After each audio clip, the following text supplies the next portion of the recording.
Ravikumar foundation ವತಿಯಿಂದ ರಾಜಾಜಿನಗರದಲ್ಲಿ ಜನಸೇವಾ ಕಾರ್ಯಕ್ರಮ ಉದ್ಘಾಟನಾ ಸಮಾರಂಭಕ್ಕೆ ಶ್ರೀ ಶ್ರೀ ನಿಶ್ಚಲಾನಂದನಾಥ ಸ್ವಾಮಿ ಪೀಠಾಧ್ಯಕ್ಷರು, ವಿಶ್ವ ಒಕ್ಕಲಿಗರ ಮಠ ಕೆಂಗೇರಿ ಮತ್ತು ಶ್ರೀ ಶ್ರೀ ಸಿದ್ಧಲಿಂಗ ಸ್ವಾಮೀಜಿಗಳು ಪೀಠಾಧ್ಯಕ್ಷರು, ಪವಾಡ ಶ್ರೀ ಬಸವಣ್ಣ ದೇವರ ಮಠ ನೆಲಮಂಗಲ, ದೊಡ್ಡಮರ, ದೊಡ್ಡಬಳ್ಳಾಪುರ ಶ್ರೀ ವಿರೂಪಾಕ್ಷ ಒಡೆಯರ್ ಮಠ ಭೈರಮಂಗಲ ಉದ್ಘಾಟನಾ ಕಾರ್ಯಕ್ರಮಕ್ಕೆ ಶ್ರೀ ಬಿಎಸ್ ಸಚ್ಚಿದಾನಂದ ಮೂರ್ತಿರವರು ರಾಷ್ಟ್ರೀಯ ಉಪಾಧ್ಯಕ್ಷರು, ಅಖಿಲ ಭಾರತ ವೀರಶೈವ ಮಹಾಸಭಾ ಬೆಂಗಳೂರು ಮತ್ತು ಮುಖ್ಯ ಅತಿಥಿಗಳಾಗಿ ಶ್ರೀ ಶ್ರೀನಿವಾಸ್ ರಿಟೈರ್ಡ್ ಐಎಎಸ್ ಅಧಿಕಾರಿ, ನಿವೃತ್ತ ನಿರ್ದೇಶಕರು, ರಸಗೊಬ್ಬರ ಇಲಾಖೆ, ಭಾರತ ಸರ್ಕಾರ ಮತ್ತು ಫೌಂಡೇಶನ್ ವತಿಯಿಂದ 2026ರ ಕ್ಯಾಲೆಂಡರ್ ಬಿಡುಗಡೆ ಮತ್ತು ಪೌರ ಕಾರ್ಮಿಕರಿಗೆ ದಿನಸಿ ಕಿಟ್ ವಿತರಣೆ ಮತ್ತು ಆಶಾ ಕಾರ್ಯಕರ್ತರಿಗೆ ಬಾಗಿನ ವಿತರಣೆ ಮತ್ತು ಆಟೋ ಚಾಲಕರಿಗೆ ಸಮವಸ್ತ್ರ ವಿತರಣೆ ಮತ್ತು ಪ್ರತಿಭಾನ್ವಿತ ವಿದ್ಯಾರ್ಥಿಗಳಿಗೆ ಸನ್ಮಾನ ಸಮಾರಂಭ ಮತ್ತು ಸಂಜೀವಿನಿ ಲಡ್ಡು ವಿತರಣೆ ಮತ್ತು ಕಾರ್ಯಕ್ರಮದ ಅಂಗವಾಗಿ ಲಘು ಭೋಜನ ವ್ಯವಸ್ಥೆ ಮಾಡಿ ಕಾರ್ಯಕ್ರಮವನ್ನು ಯಶಸ್ವಿ ಮಾಡಿದರು.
ಆಧ್ಯಾತ್ಮಿಕ ಶಿಖರವನ್ನೇರಿದ ಪರಮಪೂಜ್ಯ ಜಗದ್ಗುರು ಶ್ರೀ ಶ್ರೀ ಡಾಕ್ಟರ್ ಬಾಲಗಂಗಾಧರನಾಥ ಮಹಾಸ್ವಾಮೀಜಿಯವರ ದಿವ್ಯ ಚೈತನ್ಯಕ್ಕೆ ಭಕ್ತಿಪೂರ್ವಕವಾಗಿ ನಮಸ್ಕಾರಗಳು ಸಲ್ಲಿಸ್ತಾ ವಿಶ್ವ ಒಕ್ಕಲಿಗ ಮಹಾಸಂಸ್ಥಾನದ ಸಂಸ್ಥಾಪಕ ಪೀಠಾಧ್ಯಕ್ಷರು ಗಾಯಕ ಯೋಗಿಗಳು ನನ್ನ ಸೇವಾ ದೀಕ್ಷಾ ಗುರುಗಳು ಅವರ ಪರಮಪೂಜ್ಯ ಜಗದ್ಗುರು ಶ್ರೀ ಶ್ರೀ ಕುಮಾರ ಚಂದ್ರಶೇಖರನಾಥ ಮಹಾಸ್ವಾಮೀಜಿಯವರ ದಿವ್ಯ ಚೈತನ್ಯಕ್ಕೆ ಭಕ್ತಿಪೂರ್ವಕವಾಗಿ ನಮಸ್ಕಾರಗಳು ಸಲ್ಲಿಸಿ ಈ ದಿನ ನಮ್ಮ ರಾಜಾಜಿನಗರ ವಿಧಾನಸಭಾ ಕ್ಷೇತ್ರದಲ್ಲಿ ಒಂದು ಹೊಸ ಸಂಗತಿಯನ್ನು ಹೊಸ ಹಾದಿಯನ್ನು ನಿರ್ಮಾಣ ಮಾಡುವಂತಹ ಚಿಲುಮೆ ರವಿಕುಮಾರ್ ಫೌಂಡೇಶನ್ ವತಿಯಿಂದ ಜನಸೇವಾ ಕಾರ್ಯಕ್ರಮದ ಉದ್ಘಾಟನೆ ಕಾರ್ಯಕ್ರಮದಲ್ಲಿ ಈ ಒಂದು ಶುಭ ವೇದಿಕೆಯ ಸಾನ್ನಿಧ್ಯ ವಹಿಸಿರುವ ಪರಮಪೂಜ್ಯ ಶ್ರೀ ಶ್ರೀ ಸಿದ್ಧಲಿಂಗ ಮಹಾಸ್ವಾಮೀಜಿಯವರ ಸನ್ನಿಧಿಗೆ ನಮಸ್ಕಾರಗಳನ್ನು ಸಲ್ಲಿಸ್ತಾ ಈ ಕಾರ್ಯಕ್ರಮವನ್ನು ಬಹಳ ಪ್ರೀತಿಯಿಂದ ಗೌರವದಿಂದ ಉದ್ಘಾಟನೆ ಮಾಡಿಕೊಟ್ಟಂತ ಹಿರಿಯರು ಅಖಿಲ ಭಾರತ ವೀರಶೈವ ಮಹಾಸಭಾದ ಉಪಾಧ್ಯಕ್ಷರಾದಂತಹ ಡಾಕ್ಟರ್ ಸತ್ಯನಾರಾಯಣ ಮೂರ್ತಿ ಅವರ ಉಪಸ್ಥಿತಿಯನ್ನು ಗೌರವಿಸಿ ಹಾಗೆ ರಾಜ್ಯದ ಪ್ರಮುಖ ಆರೋಗ್ಯ ಸಂಸ್ಥೆ ಚಿದ್ವಾಯಿನ ನಿರ್ದೇಶಕರಾಗಿ ತಜ್ಞ ವೈದ್ಯರಾಗಿ ವಿಶೇಷ ಸಂಪನ್ಮೂಲ ವ್ಯಕ್ತಿಗಳಾಗಿ ಸಾವಿರಾರು ಜನ ಕ್ಯಾನ್ಸರ್ ಪೀಡಿತ ಜನಸಮುದಾಯಕ್ಕೆ ಸಾಂತ್ವನ ಚಿಕಿತ್ಸೆ ನೀಡಿ ಹಿರಿಯರಾಗಿ ನಮ್ಮ ಚಿಲುಮೆ ರವಿಕುಮಾರ್ ಫೌಂಡೇಶನ್ಗೆ ಪ್ರೀತಿಯ ಮಾತುಗಳನ್ನು ಆಶೀರ್ವಾದ ನೀಡುತ್ತಾ ಡಾಕ್ಟರ್ ಪ್ರಶಾಂತ್ ಅವರ ಡಾಕ್ಟರ್ ಪ್ರಮೋದ್ ಅವರ ಉಪಸ್ಥಿತಿಯನ್ನು ಕೂಡ ಗೌರವಿಸ್ತಾ ಹಾಗೆ ಹಿರಿಯರು 40-50 ವರ್ಷಗಳ ಹಿಂದೆ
ವತಿಯಿಂದ ಒಂದು ಕನಸು.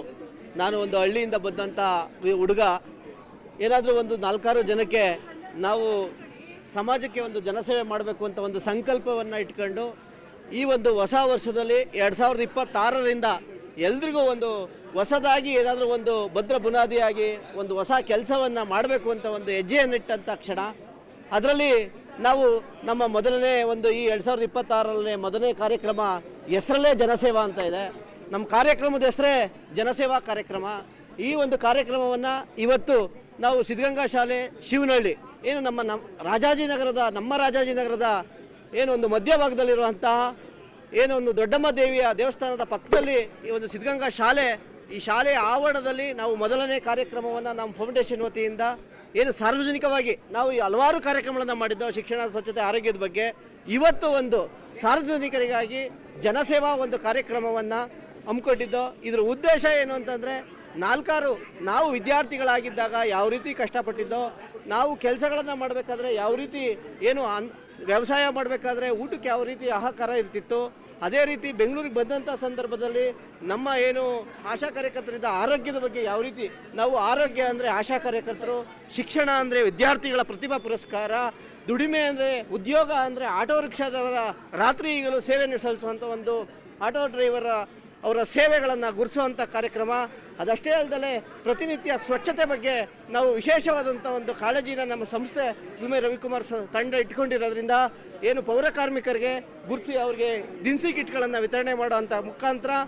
ಅದಷ್ಟೂ ಅಲ್ಲದೆ ನಮ್ಮ ಇತ್ತೀಚಿನ ದಿನಗಳಲ್ಲಿ ಬೆಂಗಳೂರು ಅತಿ ವೇಗವಾಗಿ ಬೆಳೀತಿರುವಂಥ ಪ್ರಪಂಚದಲ್ಲಿ ದೊಡ್ಡ ನಗರವಾಗಿರೋದ್ರಿಂದ ನಾವೆಲ್ಲರೂ ಡಿಜಿಟಲ್ ಯುಗಕ್ಕೆ ಇವತ್ತು ಎಲ್ಲರೂ ಒಂದು ಹೆಜ್ಜೆಯನ್ನಿಟ್ಟಿರೋದ್ರಿಂದ ಇಂದಿನ ಕಾಲದಲ್ಲಿ ಈ ಒಂದು ಸುತ್ತಮುತ್ತಲಿನ ಭಾಗದಲ್ಲಿ ನಾನು ಒಬ್ಬ ರೈತನ ಮಗನಾಗಿದ್ದರಿಂದ ಒಂದು ಸುಗ್ಗಿ ಹಬ್ಬ, ಸಂಕ್ರಾಂತಿ ಅಂದರೆ ಯಾವ ರೀತಿ ಮಾಡ್ತಿದ್ದೋ, ಕಡಗಳನ್ನು ಯಾವ ರೀತಿ ಮಾಡ್ತಿದ್ದೋ, ರಾಸುಗಳನ್ನು, ಎತ್ತುಗಳನ್ನು ಅಥವಾ ಹಸುಗಳನ್ನು ಯಾವ ರೀತಿ ಬೆಂಕಿನಲ್ಲಿ ಕಿಚಾಯಿಸ್ತಾ ಇದ್ದೋ, ಆ ಕಡದಲ್ಲಿ ರಾಶಿ ಪೂಜೆ ಯಾವ ರೀತಿ ಮಾಡ್ತಾ ಇದ್ದೋ, ಗೋಪೂಜೆಯನ್ನು ಯಾವ ರೀತಿ ಮಾಡ್ತಾ ಇದ್ದೋ, ಸಂಕ್ರಾಂತಿ ಹಬ್ಬದಲ್ಲಿ ನಾವೆಲ್ಲರೂ ಏನು ನಮ್ಮ ಮನೆಗಳಿದ್ದಂಥ ಹಸುಗಳನ್ನು ಅವುಗಳನ್ನು ವರ್ಷಕ್ಕೊಂದ್ಸತಿ ಮೈ ತೊಳೆದು ಬಣ್ಣ ಹಚ್ಚಿ ಅವಕ್ಕೆ ಟೇಪ್ ಕಟ್ಟಿ ಅಲಂಕಾರಿತ ಮಾಡಿ ಅವುಗಳನ್ನು ಪೂಜೆ ಮಾಡೋವಂಥ ಒಂದು ಸಂಸ್ಕೃತಿ ನಮ್ಮ ಹಿಂದೂ ಧರ್ಮದಲ್ಲಿ, ಸನಾತನ ಧರ್ಮದಲ್ಲಿ ಕಾಲದಿಂದಲೂ ನಮ್ಮ ಹಿರಿಯರು ನಮಗೆ ಹೇಳಿದರು. ಅದನ್ನು ನಮ್ಮ ತಂದೆ ತಾಯಿಗಳು ಸಹ ನಮ್ಗೆ ಕಲಿಸ್ಕೊಟ್ಟಿದ್ರು.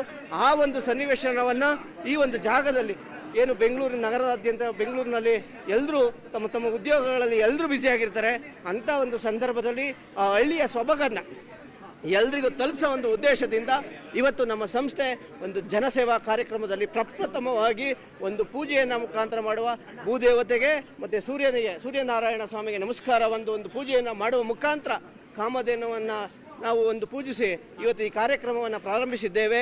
ತಾವೆಲ್ಲರೂ ನಮ್ಮ ಈ ಒಂದು ಕಾರ್ಯಕ್ರಮಕ್ಕೆ ನಮ್ಮ ಏನು ಡಾಕ್ಟರ್ ನಿಶ್ಚಲಾನಂದನಾಥ ಮಹಾಸ್ವಾಮೀಜಿಯವರು, ಪರಮಪೂಜ್ಯ ವಿಶ್ವ ಒಕ್ಕಲಿಗರ ಮಠ ಹಾಗೂ ಬಸವಣ್ಣದೇವರ ಮಠದ ಶ್ರೀ ಸಿದ್ಧಲಿಂಗ ಸ್ವಾಮಿಗಳು ಮತ್ತು ಅಖಿಲ ಭಾರತ ವೀರಶೈವ ಮಹಾಸಭಾದ ರಾಷ್ಟ್ರೀಯ ಉಪಾಧ್ಯಕ್ಷರು ಸಚ್ಚಿದಾನಂದ ಅವರು ಹಾಗೂ ಈ ಒಂದು ಭಾಗದ ಡಾಕ್ಟರ್ ಪ್ರಮೋದ್ ಕಿದ್ವಾಯಿ ಸಂಸ್ಥೆಯ ನಿರ್ದೇಶಕರಾಗಿ ವಿವಿಧ ದೇಶಗಳಲ್ಲಿ ಕ್ಯಾನ್ಸರ್ ತಜ್ಞರಾಗಿ ಪ್ರಸಿದ್ಧಿ ಪಡೆದಿರುವಂಥ ಪ್ರಮೋದ್ ಸರ್ ಅವರು, ಬಸವೇಶ್ವರ ನಗರದ ಒಕ್ಕಲಿಗ ವೇದಿಕೆಯ ರಾಜಣ್ಣರವರು, ನಮ್ಮ ಸಂಸ್ಥೆಯಲ್ಲಿ ಹಲವಾರು ಕಾರ್ಯಕ್ರಮಗಳಿಗೆ ಬೆನ್ನೆಲುಬಾಗಿ ನಿಂತಿರುವಂಥ ಮಾರ್ಗದರ್ಶಕರಾದ ಕೆಂಪರಂಗಯ್ಯನವರು ಹಾಗೂ ಅನೇಕ ಹೆಸರೇಳಕ್ಕೆ ಇಲ್ಲಿ ಸಾಧ್ಯವಾದಷ್ಟು ಜನ ಎಲ್ಲರೂ ಸಹ ಬಂದಿದ್ದಾರೆ.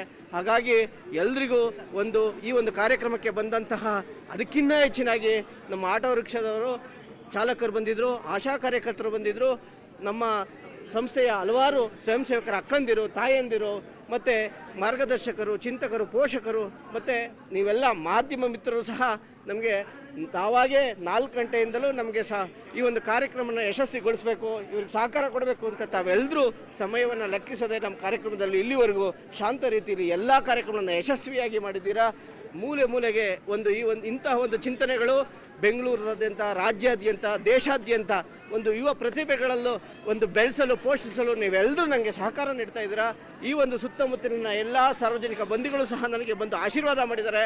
ಎಲ್ರಿಗೂ ಚಿಲುಮೆ ರವಿಕುಮಾರ್ ಫೌಂಡೇಶನ್ ವತಿಯಿಂದ ಹೃದಯಪೂರ್ವಕವಾದಂಥ ಅಭಿನಂದನೆಗಳು, ಧನ್ಯವಾದಗಳು. ಎಲ್ರಿಗೂ ಆ ದೇವರು ಈ ಒಂದು ಸಂಕ್ರಾಂತಿ ಹೊಸ ವರ್ಷದಿಂದ ಅವರಿಗೆ ನಾವು ಒಂದು ಕ್ಯಾಲೆಂಡರ್ನ ಬಿಡುಗಡೆ ಮುಖಾಂತರ ಪ್ರತಿ ಮನೆಗೆ ರಾಜಾಜಿನಗರದ ವ್ಯಾಪ್ತಿಯಲ್ಲಿ ನಾವು ಈಗಾಗಲೇ ಅಂಕಿಅಂಶಗಳನ್ನು ಅಧ್ಯಯನ ಮಾಡಿರೋ ಪ್ರಕಾರ 97,000 ಮನೆಗಳು ಬರ್ತವೆ. 97,000 ಮನೆಗಳಿಗೂ, ಅಂಗಡಿ ಮುಂಗಟ್ಟುಗಳಿಗೂ ಮತ್ತು ರಸ್ತೆ ಬದಿಗಳಲ್ಲಿ ವ್ಯಾಪಾರ ಮಾಡುವ ವ್ಯಾಪಾರಸ್ಥರಿಗೂ ಎಲ್ರಿಗೂ ಸಹ ಒಂದು ಕ್ಯಾಲೆಂಡ್ರನ್ನು, ಎಳ್ಳು ಬೆಲ್ಲವನ್ನು ಕೊಟ್ಟು ಎಲ್ರಿಗೂ ಒಂದು ಹೊಸ ವರ್ಷದ ಸಂಕ್ರಾಂತಿ ಹಬ್ಬದ ಶುಭಾಶಯಗಳನ್ನು ತಿಳಿಸುವಂಥ ಒಂದು ಭವ್ಯವಾದಂಥ ಒಂದು ಸುಂದರವಾದ ಕೆಲಸವನ್ನು ಇವತ್ತು ಅದಕ್ಕೆ ನಾವು ಮುನ್ನುಡಿ ಅಂದರೆ ಹೆಜ್ಜೆಯನ್ನಿಟ್ಟಿದ್ದೀವಿ. ಹಾಗಾಗಿ ದಯಮಾಡಿ ಎಲ್ಲ ಸಾರ್ವಜನಿಕ ಬಂಧುಗಳಲ್ಲಿ ಮನವಿ, ನಾವು ಮನೆ ಹತ್ರ ನಮ್ಮ ಎಲ್ಲ ಸಂಸ್ಥೆಯ ಪದಾಧಿಕಾರಿಗಳು ಬರ್ತಾರೆ, ಅವ್ರಿಗೆ ಎಲ್ರಿಗೂ ಸಹ ಸಹಕರಿಸಬೇಕೆಂದು ಈ ಮುಖಾಂತರ ನಮಗೆಲ್ಲರೂ ಮನವಿ ಮಾಡ್ಕೊಂತ ಈ ಒಂದು ಕಾರ್ಯಕ್ರಮಕ್ಕೆ ಪ್ರತ್ಯಕ್ಷವಾಗಿ ಪರೋಕ್ಷವಾಗಿ ಸಹಕರಿಸಿದ ಎಲ್ರಿಗೂ ಹೃದಯಪೂರ್ವಕ ಅಭಿನಂದನೆಗಳು. ಜೈ ಹಿಂದ್, ಜೈ ಕರ್ನಾಟಕ.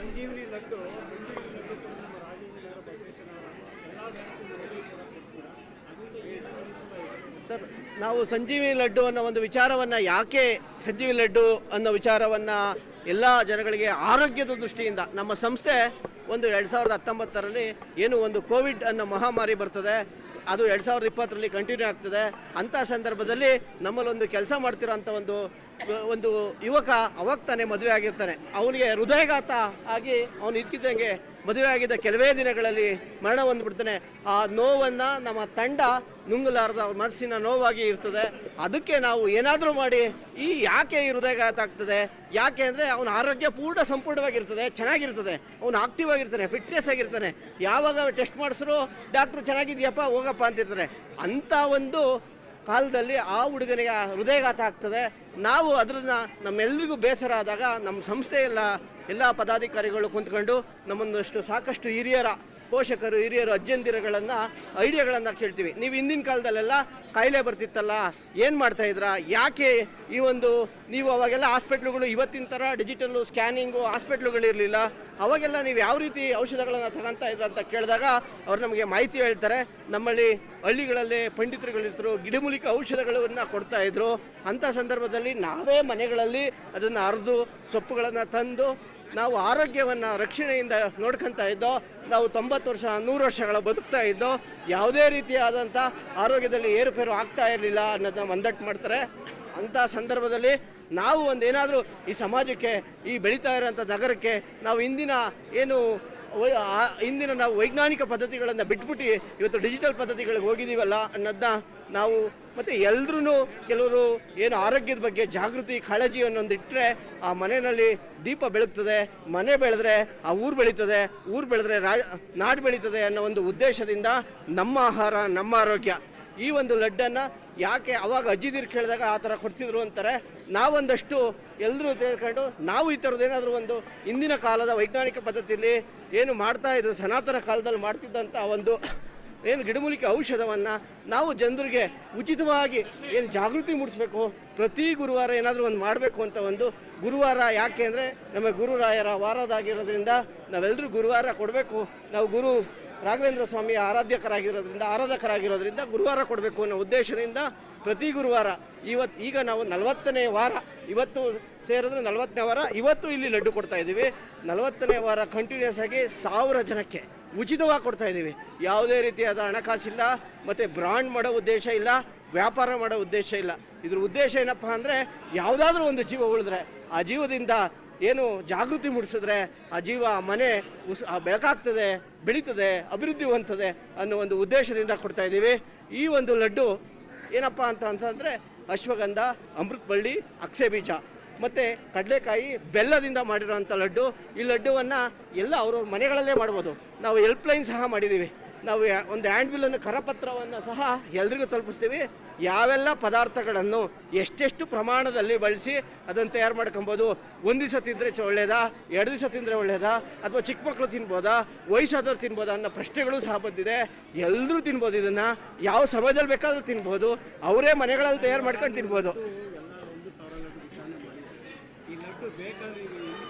ಸರ್, ಈ ಲಡ್ಡು ನಾವೆಲ್ಲೂ ವ್ಯಾಪಾರಕ್ಕೆ ಇಟ್ಟಿಲ್ಲ, ಅವ್ರ ಮನೆಗಳಲ್ಲೇ ಮಾಡೋಕ್ಕೆ ಒಂದು ಹೆಲ್ಪ್ಲೈನ್ ನಂಬರನ್ನು ಇಟ್ಟಿದ್ದೀವಿ. ಅಲ್ಲಿ ಒಂದು ಹೆಲ್ಪ್ಲೈನ್ ಓಪನ್ ಮಾಡಿದ್ದೀವಿ. ಅವ್ರಿಗೆ ಯಾವ್ಯಾವ ಪದಾರ್ಥಗಳನ್ನು ಗ್ರಂಥಿಗೆ ಅಂಗಡಿಗಳಲ್ಲಿ ತಂದು ಆ ಪದಾರ್ಥಗಳನ್ನು ಬಳಸಿ ಲಡ್ಡುವನ್ನು ತಯಾರು ಮಾಡ್ಕೊಬೋದು. ಆ ಹೆಲ್ಪ್ಲೈನು ನಮ್ಮ ಹ್ಯಾಂಡ್ ಬಿಲ್ಲಲ್ಲಿದೆ, 9845450805. ಈ ಒಂದು ನಂಬರನ್ನು ಎಲ್ಲರೂ ಅವರು ಇದು ಡೈಲ್ ಮಾಡಿದ್ರೆ ಆ ನಂಬರ್ಗೆ ಅವರಿಗೆ ಮಾಹಿತಿ ಸಿಗ್ತದೆ. ಇದು 40,000 ಲಡ್ಡುಗಳನ್ನು ನಾವು ಈಗ ಆಲ್ರೆಡಿ ಎಲ್ಲ ಕಡೆ ತಲುಪಿಸಿದ್ದೀವಿ. ಇನ್ನು ಮುಂದಿನ ದಿನಗಳಲ್ಲೂ ಸಹ ಇದನ್ನು ಕಂಟಿನ್ಯೂ ಆಗಿ ಪ್ರತಿಯೊಬ್ಬರಿಗೂ ಮಾಡ್ಕೊಂಡು ಹೋಗ್ತೀವಿ. ಇದು ಮೆಡಿಕಲಿಂದ ಟೆಸ್ಟೆಡ್ಡು, ಸರ್ಕಾರದಿಂದ ಪರ್ಮಿಷನು ತಗೊಂಡಿದ್ದೀವಿ. ಇದನ್ನು ಹಂಚಕ್ಕೆ ಮೆಡಿಕಲಿಂದ ನಾವು ಏನು ನಮ್ಮ medical tested food test FSSL ಇದು ವರದಿ ಇದಿದೆ. ಆಹಾರ ಇವ್ರ ನಿಯಂತ್ರಕರಿಂದ ಪರಿಶೀಲನೆ ಮಾಡಿ ಅದು ಯೋಗ್ಯವಾಗಿದೆ, ಅದರಲ್ಲಿ ಆ ಅಂಶಗಳಿದೆ ಅಂತ ನಮ್ಗೆ ಆಲ್ರೆಡಿ ತಮ್ಮ ಡಾಕ್ಟ್ರು ಹೇಳ್ತಾ ಇದ್ರು. ಸರ್ವ ರೋಗಗಳಿಗೂ ಮದ್ದಾಗಿ ಕೆಲಸ ಮಾಡ್ತದೆ ಇದು ದಯಮಾಡಿ. ಹಾಗಾಗಿ ನಾನು ಹೆಚ್ಚು ಸಾರ್ವಜನಿಕರಿಗೆ ಏನಪ್ಪ ಹೇಳ್ತಾ ಅಂದರೆ, ಎಲ್ಲರೂ ಕೆಲಸದ ಒತ್ತಡದಲ್ಲಿದ್ದೀವಿ. ಆರೋಗ್ಯ ಇದ್ದರೆ ಏನೆಲ್ಲ ಬೇಕಾದ್ರೂ ಸಾಧನೆ ಮಾಡ್ಬೋದು. ಹಾಗಾಗಿ ನಮ್ಮ ಆಹಾರ ನಮ್ಮ ಆರೋಗ್ಯ.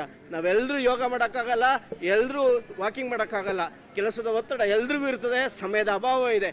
ಹಾಗಾಗಿ ನಮ್ಮ ಆಹಾರದಲ್ಲೇ ನಮ್ಮ ಆರೋಗ್ಯವಿದೆ. ಆ ಒಂದು ಕಾಳಜಿಯಿಂದ ಈ ಒಂದು ಕಾರ್ಯಕ್ರಮ ಮಾಡ್ತಿದ್ದೀವಿ.